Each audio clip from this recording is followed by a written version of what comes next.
It's been about 5 weeks since we were in the red letter study, and it's just been a few things that are happening. We took 3 weeks off for Israel to talk about Israel and all sorts of issues associated with us forming a personal response to current events and world events and traumatic events and so on and so forth. And then we took another couple of weeks to do some other things. But I want to get back to the red letter study.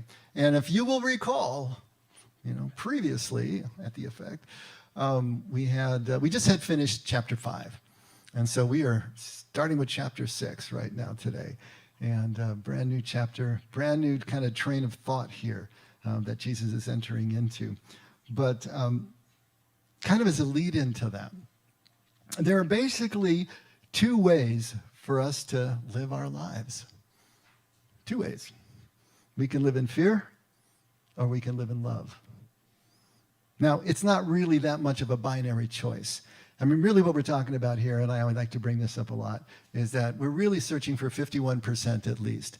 We're looking for our life to be characterized by something that more often than not, we are in this particular camp, attitude, way of seeing.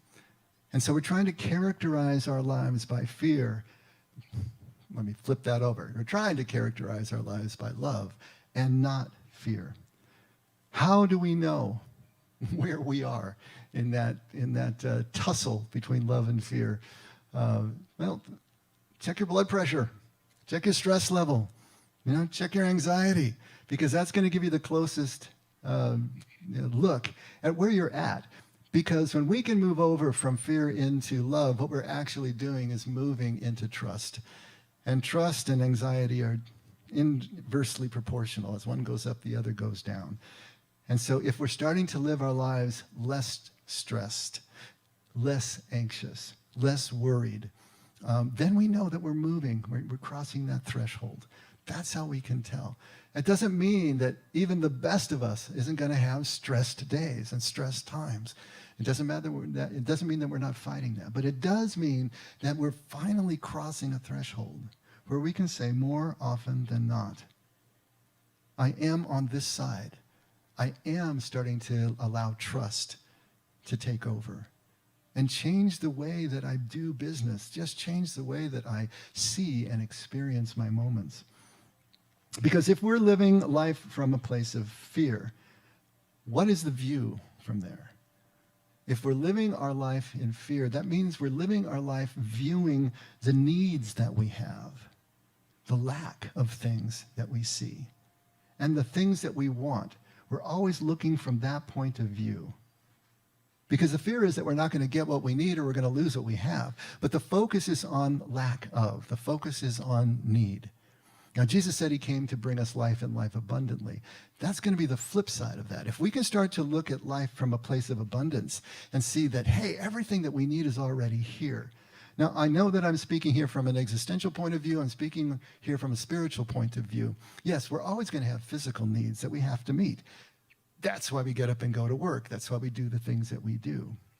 But if we can at the same time start to view life from the point of view that Jesus is coming, from saying that everything that is of lasting importance, everything that you really need is abundant.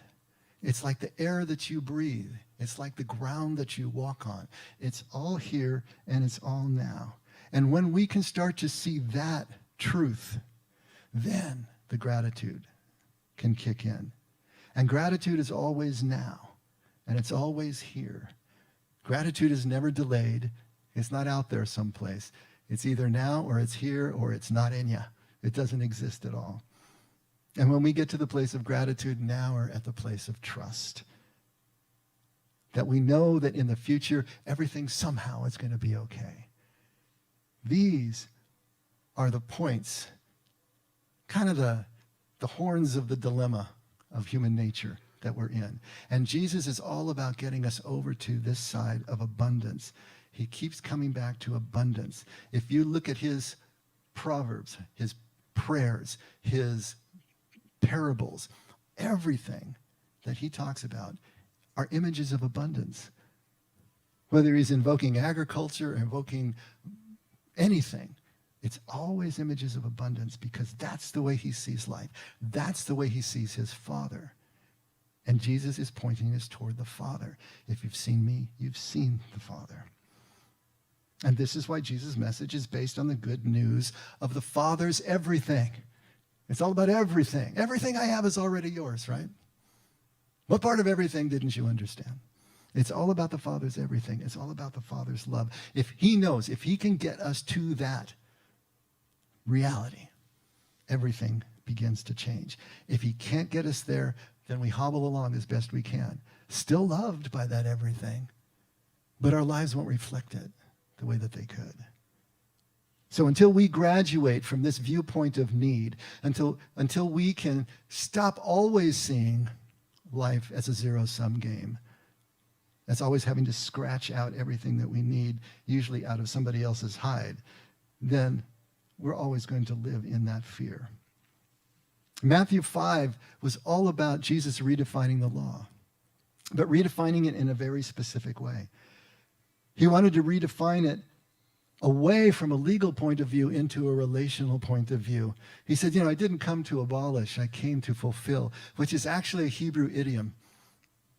It's not about destroying it completely or fulfilling it. It's about misinterpreting or interpreting correctly. That's what it meant to abolish or to destroy in this idiom. It meant to interpret it incorrectly. He's going to interpret it correctly, and he's going to fulfill it by interpreting it correctly and bring us into an understanding of what the law is really about. It's not about a legal set of duties that we have to fulfill or else. It is describing a relationship that we have, not only with God, but with each other. I mean, the law was primarily about how do people live together in such a way that they are mirroring what Jesus calls kingdom. He's bringing the law back to the intent of the law and not just about following rules. Because when we do that, more and more we are gathering this awareness of the abundance of God's presence, the abundance of everything that God brings to us. Now, turning the corner into Matthew 6, which is what we're doing today, Jesus is going to do the same thing that he did for the law, but now he's going to redefine righteousness. In the same way that he broke down, deconstructed, and trying to turn the corner on law, he wants to do that for righteousness. Why righteousness? And what does that really mean? We say righteousness and it brings up all sorts of strange images. But to the Jews of the first century, and especially to the rabbis who were primarily from the Pharisaical school, they had three tests or three demonstrations of what they called righteousness. Tzedakah is the word that they use for righteousness. And they were almsgiving, charitable giving, we would say. It was prayer, and it was also fasting. Those were the three ways that a person showed or tested their own righteousness, that tzedakah, their ability to do righteousness, was through giving gifts, through prayer, and through fasting. Trouble is that those same rabbis had reduced those three tests, which are beautiful in and of themselves and can be total funnels to a contemplative attitude and a way of connecting with God's abundance. But they had reduced them now to mere obligations. These were things that you had to do, and they attached numbers to all these things. Pharisees were nothing if not thorough, and they were nothing if not lawyers. And so they attached all sorts of numbers to the way that you had to give and so on and so forth. But they reduced these three beautiful ways of showing kindness and loving kindness and justice and so on and so forth to obligations and to rules that you had to follow. And worse than that, they used them for themselves in order to aggrandize themselves to the people around them, because they followed these three demonstrations and tests so excellently. They could show everyone how spiritual they were, how righteous they were. And Jesus, of course, Jesus, he's going to tear all that stuff down, because that's what he does. He's going to take these tables and overturn them. So what Jesus is doing in chapter 6 is redefining all three of these ways of showing righteousness. And we want to look today just at the first one, at charitable giving, almsgiving. So let's take a look at Matthew 6, starting right at verse 1. And we're going to read up to verse 4. So take a look. He says, "Beware of practicing your righteousness before men to be noticed by them. Otherwise you have no reward with your Father who's in heaven. So when you give to the poor, do not sound a trumpet before you, as the hypocrites do in the synagogues and in the streets, so that they may be honored by men. Truly I say to you, they have their reward in full. But when you give to the poor, do not let your left hand know what your right hand is doing, so that your giving will be in secret. And your Father who sees what is done in secret will reward you. All right, so that seems all pretty straightforward, right? But as always, if we dig into the Hebrew context, it's just going to open up some doors and some windows. So let's do that.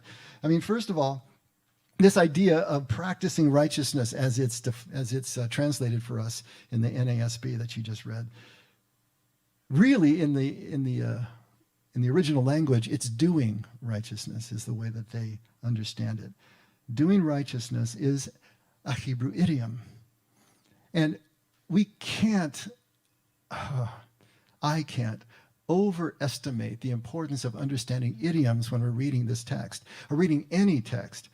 Idioms are just a huge part of our language that we don't even, we kind of take for granted. We don't really think about idioms and what they mean so much.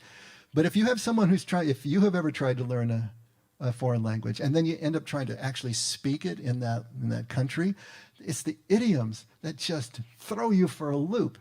Because what is an idiom? Idiom is a phrase in a language that cannot be understood by just adding up the definitions of the words in the phrase. It's an agreed upon meaning.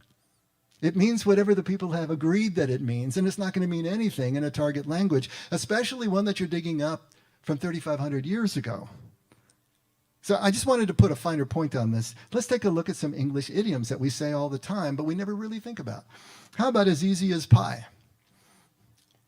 What does that mean, easy as pie? We don't know.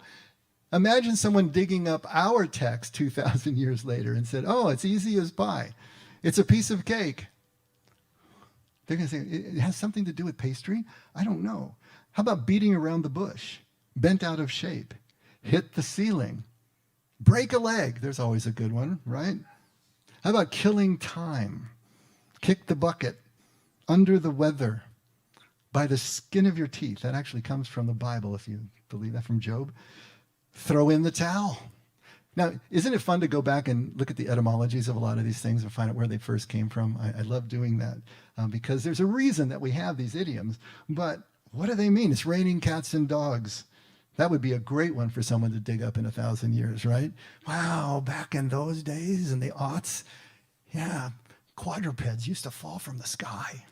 I love that one. Shoot the breeze, chew the fat, bite the bullet, pull someone's leg, wet behind the ears, catch someone's eye, sit on the fence. I got a million of these, but I'm going to stop there because you get the idea. But now let's flip over and let's look at some of the idioms that are in Hebrew from the Bible and the way that they translate directly and literally into English. Lift up your eyes. Now, we can probably figure that one out, but obviously it means to look and see. But literally to lift up your eyes? Or how about lift up your head? What do you think that would mean? Well, it means to restore honor. We would say, keep your chin up. Same sort of idea. But lift up your head means to restore honor. If someone talks to you about your seed, they're not talking about your garden, they're talking about your children. That was the idiom for children. Flowing with milk and honey just meant that the land was fertile. If someone says your heart is melting, that means you're losing courage, that you're afraid. You're going to love this one. One who urinates on a wall. Just a man. It's an idiom for a man. And if someone tells you that you covered your feet, that means that you did urinate.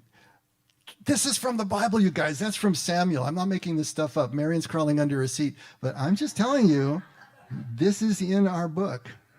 But you come across that, if you were to read that, now obviously no one's going to translate it that way into English. They're going to translate it in a way that we can understand. But if you were translating this directly from the language and you come with cover your feet, but it's kind of graphically correct, I suppose. If someone says that you're speaking with four eyes, it means that two people are speaking face to face. Four eyes, get it? If someone talks about your hearts and your kidneys, it's about your thoughts and your emotions. If someone says you have no quiet in your belly, they're telling you that you're greedy. And if you're great before God, it just means you're big, you're large. The city of Nineveh was great before God. Doesn't mean that it was holy or the people that were turned toward God. It just means it's a big city. You know, LA is great before God. Really? Okay. Gird up your loins simply means to get ready. Hear in the ears means to whisper. Eat your own bread. I like this one. Eat your own bread. What does that mean? It means get a job. It means be self-sustaining. How long will you take away my life? It means you're really annoying me. You're bothering me. And speak mouth to mouth is the way that they would say speak face to face. So these are some that are actually taken from the Old and New Testaments, but they can really throw us. Now, none of these are really going to affect our theology, our understanding of doctrine, right? But when Jesus says poor in spirit, and we've gone over this one many times, you know, most of us take that as a negative. They're poor in spirit. It means that they don't really have spiritual awareness. They're really not practicing spiritual gifts, blah, blah, blah. That's an idiom, which means that you have an attitude of poverty, even if you're rich. It's something that Jesus says you're blessed when you're poor in spirit. But that throws us unless we know the idiomatic expression. When he talked about abolishing and fulfilling the law, I just covered that. It doesn't just mean to destroy it. It means to misinterpret it. You're abolishing it through misinterpretation, and you fulfill it by interpreting it correctly. And now we've got this idea of doing righteousness, doing tzedakah. And it means to give charitably. It means to do acts of mercy. And so when he talks about practicing righteousness, it has nothing to do with being a great person. It has to do whether you are actually fulfilling the needs of others by giving and by acting with mercy toward people. So that's the first idiom. We're going to look at 6 phrases in just this little passage that we read that are going to influence the meaning that we're going to take from it. So doing righteousness means charitable giving and acts of mercy. Sounding the trumpet. He says, don't sound the trumpet like the hypocrites do. Okay, now that sounds like maybe it's a metaphor, but really it's another idiomatic phrase. What did it have to do with? There were 13 collection boxes in the court of the women outside the ancient temple. And this was a public space. And if the women could go this far and no further. Sorry, ladies. But that was a very public space. And there was these 13 big collection boxes around the perimeter of the court. And they were all conical in shape. So they had a small throat at the top, and then they widened at the bottom. And so if someone really wanted you to know how much money they were giving, they'd take a handful of coins and bang them down into it, and would reverberate. And everybody would look and say, ooh, they gave a lot of money. That's sounding the trumpet. It's a way of self-aggrandizing. Again, it's a way of calling attention to your gift because you're trying to use this in a way of feathering your own nest to get higher up the social ladder or whatever it is you're trying to do. But you want to make everyone completely aware of what you gave. And the hypocrites, this idea of a hypocrite. We use that word entirely too much. There really aren't that many hypocrites among us.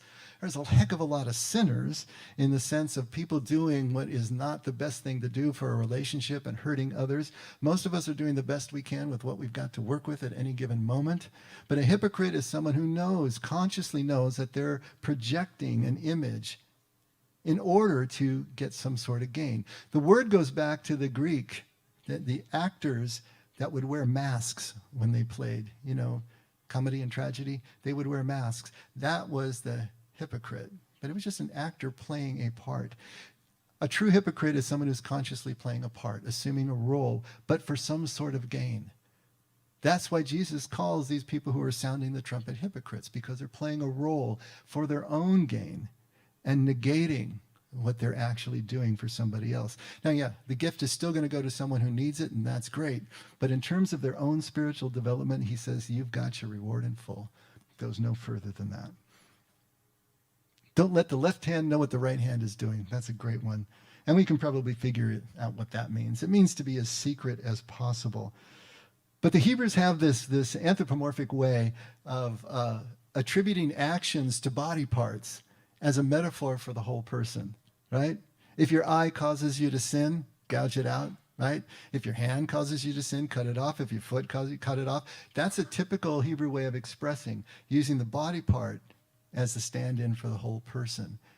And so that's kind of what's happening here. Don't let the left hand know what the right hand is doing. In other words, if your best and dearest friend was sitting right here to your right, don't let him see what your left hand is doing. Keep that in complete secret. We're trying to do things in a way that we are not calling attention to ourselves. And then this idea of in secret itself is a possible allusion to the chamber of secrets in the temple. This has nothing to do with Harry Potter. I just want to make that clear right now. But there were two chambers in the sanctuary of the temple. One was a chamber of secrets, and the other was a chamber of vessels. The chamber of vessels were where there were 93 golden vessels. They could be candle sticks, candle holders. They could be basins and cups and whatever they might be. But there was 93 of these golden vessels that were used in the daily ritual practice of the temple, and they were stored in this chamber. And then there was a wing of this chamber that was used for donation. So anybody could come and donate golden vessels. And every 30 days, the priests would go in and they would review what had been donated, and they would see if they were suitable for the temple or not. And if not, they were sold, and the money was then used to maintain the temple. But that was the chamber of vessels. The chamber of secrets was where anybody could come in and donate money for the use by the poor in order to keep the poor, moving forward and living their lives. But it was completely anonymous. It was completely secret. And that was completely separate from the poor actually coming and receiving the donations in order to keep their families alive. That was also completely anonymous and completely secret. It's really a beautiful system when you think about it, because never the twain would meet. Donor and donee would never meet. And so the dignity of the donor was always respected. There wasn't this embarrassing, lack of just ability to provide for yourself, because you could go anonymously and take what you needed for your family or receive what you needed for your family. And it also prevented the donor from feathering their nest and letting everybody know how much they gave and how well they did. So it was a beautiful system for people to be able to make sure that everyone had enough, with everyone being able to move forward as healed as possible. And so this idea of in secret, Jesus is invoking that. Most likely, everyone would know that illusion that was listening to him at the time. But of course, we don't get it. But this is what he's trying to get them to understand. Giving is not giving if you're doing it for any other reason than just wanting to see someone else's life get better.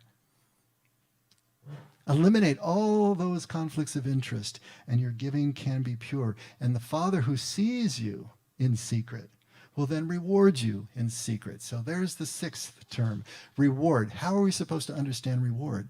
Because for us, especially just as modern Westerners, or really anybody who's living life, but specifically as Christians as well, the reward that we seek is always separated from the action in time.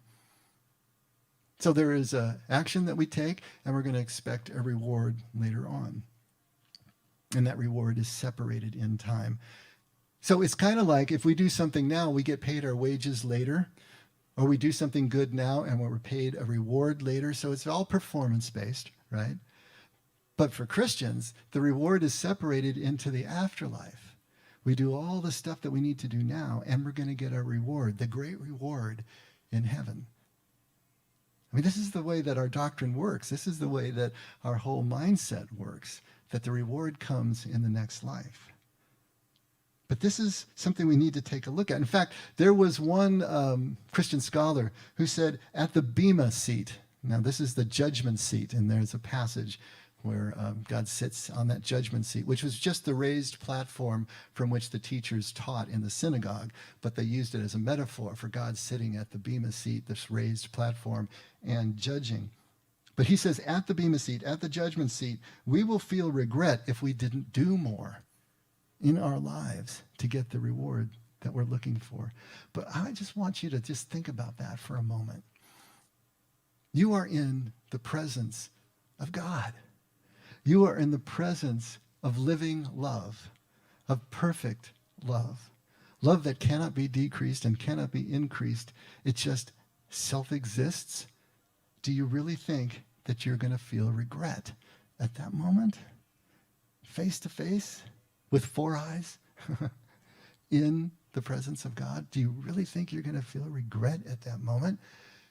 What did Jesus say? He said, no matter what time you get to the field to work, whether it's early in the morning, whether it's midday, or with an hour to go, everybody gets paid the same. What do you think he's talking about? You see, we got to put these things together. We have to understand what Jesus is trying to get across here so that these kinds of doctrinal ideas and theological ideas aren't going to throw us into a ditch, put us back into fear mode, put it back into lack and need and want mode, put us back into fear that is not part of the calculus that Jesus is trying to get across to us. So important for us to see this. We think that the reward is going to be a payment for work done, for wages for work completed, or payment for good deeds, but it's all performance-based. Just like when Jesus tells us the story of Simon, the Pharisee, and the sinful woman who comes. Simon is all about that he has earned his place as a good Pharisee. He's a doctor of the law. He is someone who's followed the law himself fastidiously. And here is this sinful woman who has done everything wrong and, touching Jesus' feet and anointing them and crying over them. He is the one who feels entitled. She is the one who feels grateful. Jesus is trying to get us away from this performance-based idea that we somehow earn our seat at the table and we can feel entitled because of that, and we can look down our nose, there's another idiom, at the people who don't.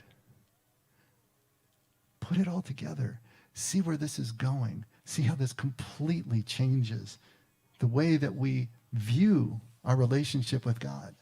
Entitlement versus gratitude. There cannot be gratitude when you're feeling entitled to what you have earned. But when you realize that everything is a free gift, a gift you could never have given yourself, that's when gratitude can take root and everything can change.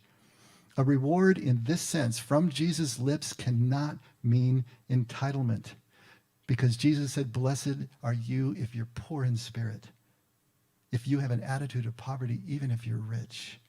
That you are not domineering, you are not entitled, you are not in any way feeling superior to anybody else. That's poor in spirit. He said you're blessed and you're children of God when that happens. You have kingdom at that point. So reward can't mean entitlement to Jesus. It can't mean payment for good deeds. Or can it mean heaven to any Jew? Because Jews don't process that way. Jews aren't focused on the next life. They're focused on this life here and now. The entire Sermon on the Mount, Matthew 5, 6, and 7, is all within the context of kingdom. And we've gone over this on many times, that the kingdom of heaven is an idiom. And it means the quality of life that's available right here and right now when we are present, when we are connected. All right here, right now. Therefore, the reward is here now too. The reward has to be here. It has to be now, not separated in time, because Jews aren't focused on afterlife or there then. They're focused here now. Jesus is telling us that God never withholds anything. That's a fear-based concept, that God is going to withhold anything until we perform well, and then he releases a little bit here, a little bit there, and then more after we die. That's a fear-based, needs-based way of approaching life. Jesus is telling us that everything of God is always flowing with milk and honey, if you will. It's always blowing like the wind. It's always flowing. The rewards that God gives us are always available. There's never a moment that they are not. Always here, always now. Again, the air we breathe, the ground on which we walk. But those rewards are also only accessible in moments of connection. Always available, but only accessible in moments of connection. Why? Because the reward is the connection. It's a state of being one with, and conscious of the presence of kingdom right here, right now. When we allow ourselves to move beyond our own little cocoon. When we move into another's presence, into another's life, when we give into that other life, the connection that is established there is the reward. Not there then.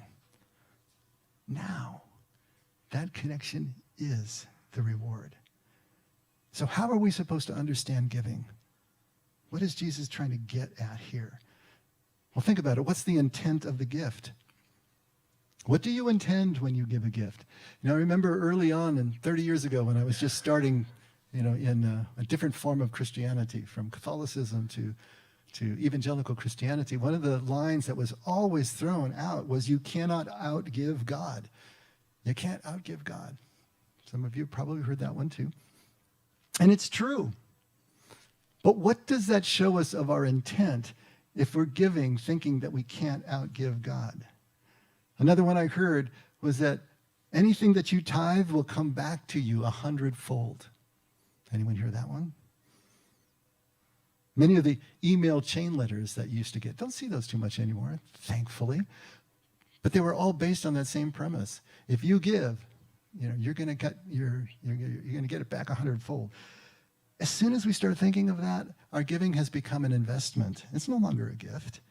It's an investment. We're giving with the intent of getting back. And getting back with interest, right? Again, fear-based, needs-based.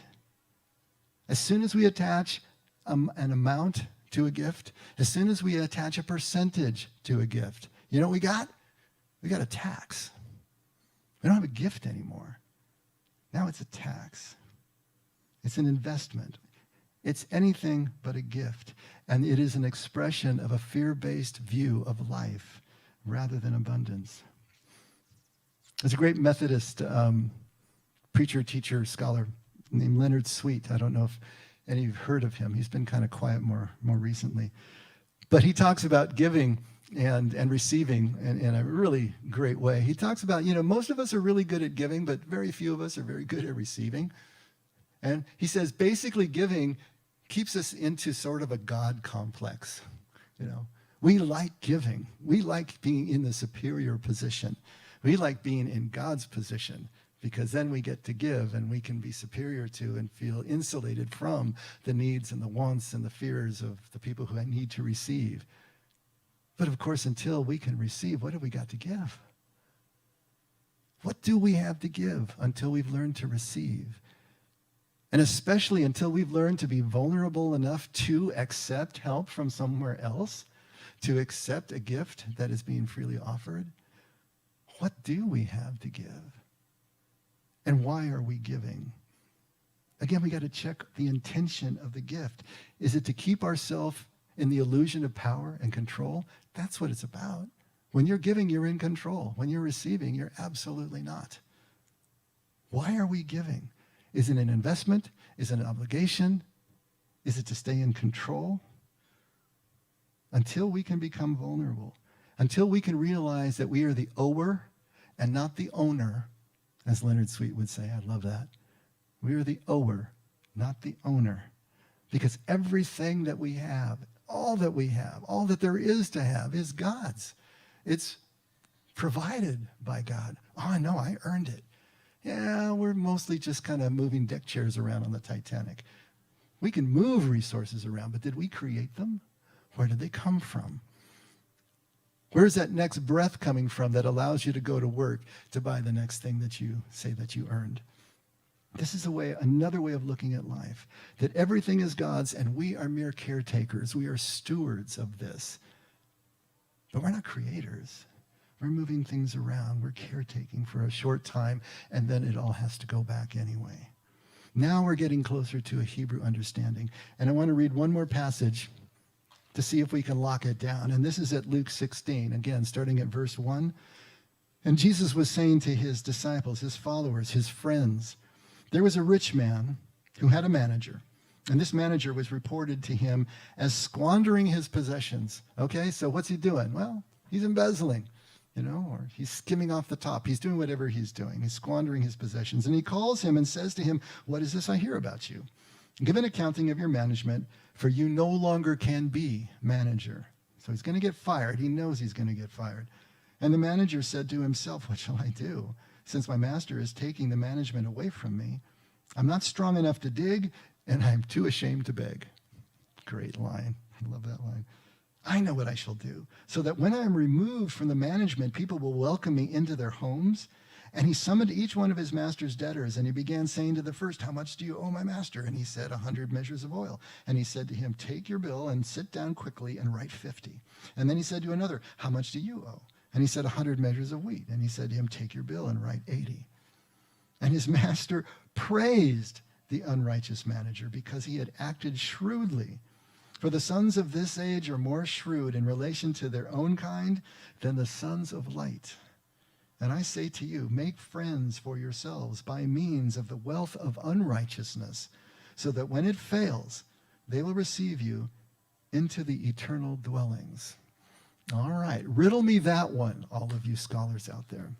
What the heck is Jesus talking about? He's praising unethical behavior. He's praising this swindler and saying not only that, but recommending that for the rest of us, holding him up as a model for all of us. What is Jesus doing here? This is one where, again, we need an idiomatic expression to save the day. So idioms are coming to our rescue each time. This idea of the wealth of unrighteousness, see, that's going to trip us up. Because if we think about the wealth of unrighteousness in relation to the story, we're going to think about wealth. We're going to think about money that was unrighteously gained, right? He embezzled it. It wasn't his. He embezzled it from his master. But what that idiomatic phrase really means, the wealth of unrighteousness, is about wealth that was unrighteously retained. Not gained, retained. That's the issue here. So what is Jesus talking about? What do we mean by retained? It means that when we receive something, anything above what we absolutely need should become fodder for tzedakah. We should be able to give that back to people in need. We don't just gather it up and keep storing it and storing it. Anything above what we need should flow back into the community. That is righteous mammon. Mammon is wealth. Unrighteous mammon is mammon that is stored. It's been dammed up. It's been kept for the single person and not allowed to flow back. That's the unrighteous mammon. If you allow this mammon to flow, you take what you need for yourself, of course. You keep what you need for yourself and your family, and you do everything responsibly, but the rest of it can flow. Then when you're in need, then it can flow back to you. And you will always, at some point, be in need. This is how we remain connected. This is how we connect with each other. When Jesus talks about spirit, we mentioned this many times. Spirit, rucha in Aramaic, is always in motion. Wind, breath, spirit, it's all rucha. That means all three at the same time. All are characterized by motion. If there is no motion, that thing doesn't exist. If your breath is not in motion, you're not breathing. If the wind is not in motion, it's just air.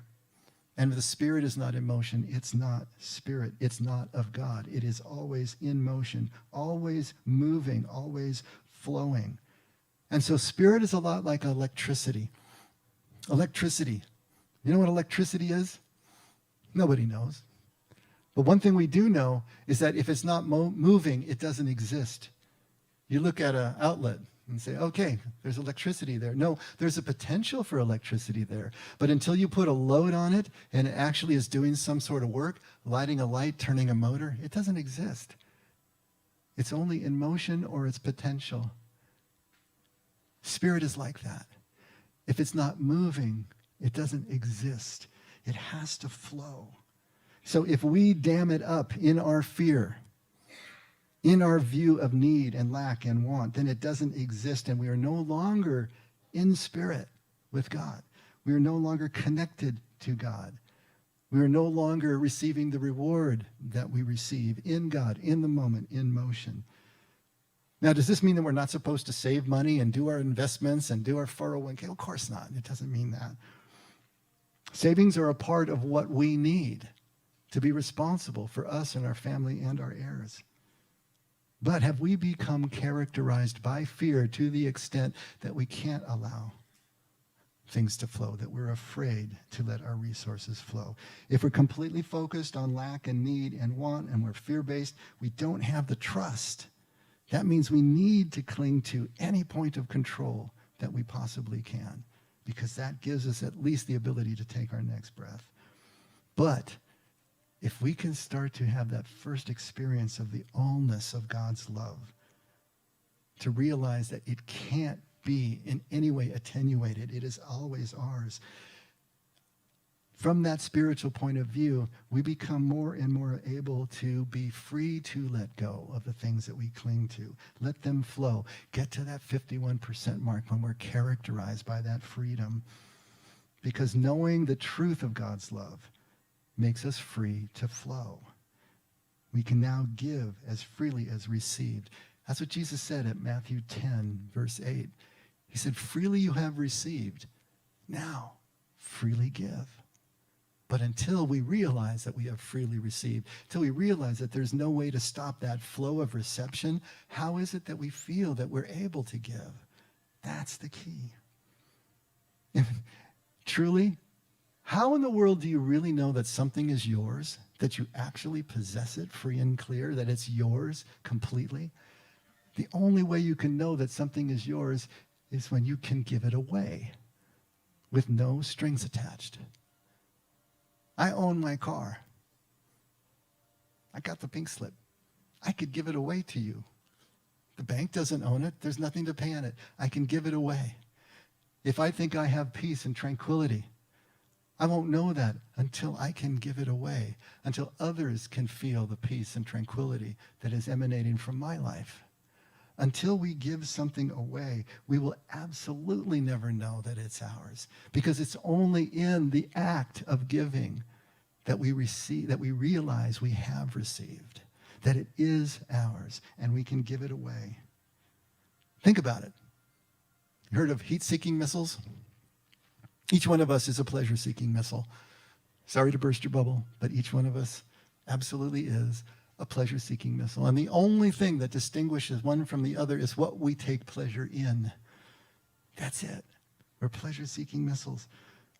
But when we come to know that everything of lasting value is already ours, then the greatest pleasure becomes giving it away in a continuous motion, just like God does. This is what Jesus is trying to get across, that love is the oneness and the freedom and the flowing that he's talking about. Because in that flow, in that giving, in taking pleasure in being completely anonymous and seeing someone else's life begin to flourish, then we can start to say we are living in the absence of fear, and our life is crossed over to love and trust and the bliss of kingdom. Not all the time. 51% plus, right? Let's pray. Father, here we are heading into Christmas again. The moment that you in human form came into our lives to show us what your love looks like in people, how it absolutely can be done, that it's possible for something as pure and perfect as your love to exist in human form, that we can aspire to that, that we can take steps toward that. Thank you for this season that reminds us. And thank you for this scripture that shows us when we dig in what that looks like and what our next indicated step is. Help us to take those steps, Father. Help us to continue to want something more of your love, the understanding of what your love means, so that we never give up taking the next step and the step after that that takes us further and further into the abundance that you have to offer us. Father, we're grateful. We'd like to be more grateful more of the time. Thank you, Lord, for all of your love and your continuing presence in our lives. Never let us forget we can only love because you loved us first. In Jesus' name, Amen. Let's all stand.